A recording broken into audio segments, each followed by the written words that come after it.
What's going on, guys? Hilltown here. Today we're going to be using torque limiting extension bars, aka torque sticks, and I'm going to do some comparisons between these and my torque wrench just to see exactly how accurate they are.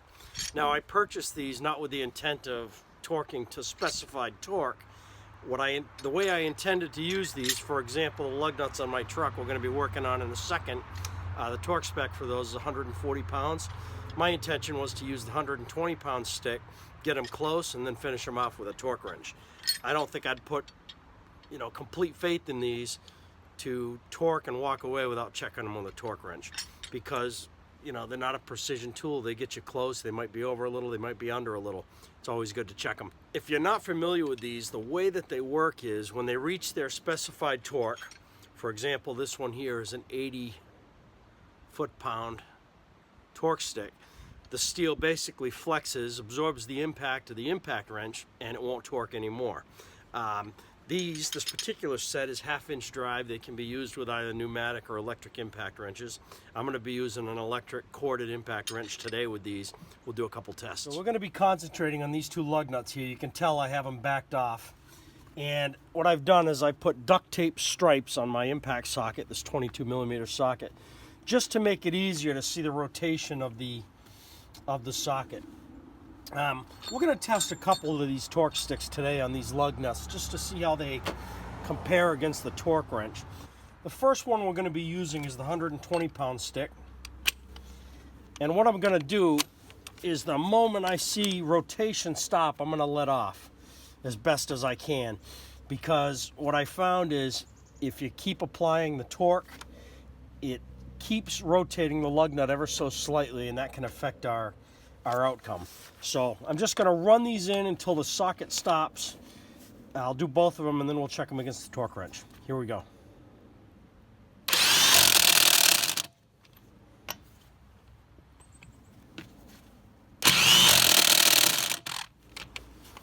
All right, so the first thing I'm going to do is set my torque wrench to 100 and why don't we go to 110 pounds, since these were torqued with the 120 pound stick.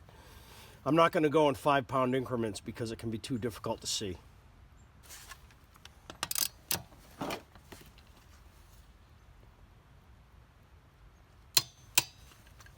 Torqued. Torqued. So now I'm going to jump up to, why don't we go to 130 pounds.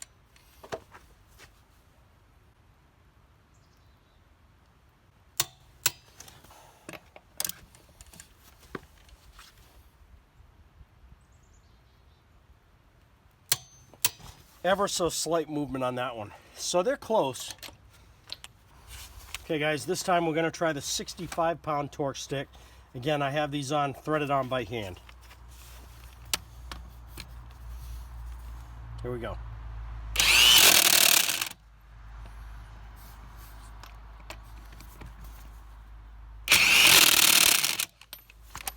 So I'm going to go in 10-pound increments. I'm going to go to 75 pounds. That's 10 pounds higher than this torque stick. And I would expect movement on both of these. Here we go. Definitely got movement. It was slight, but it did turn. Difficult to tell on that one. I think I got slight movement out of the socket as well. So they're close, but they're not exact. All right, guys, so take that for what it's worth. Not a scientific test by any stretch of the imagination, but gives you an idea how those things work anyway. Thank you all for watching. We'll see you on the next video.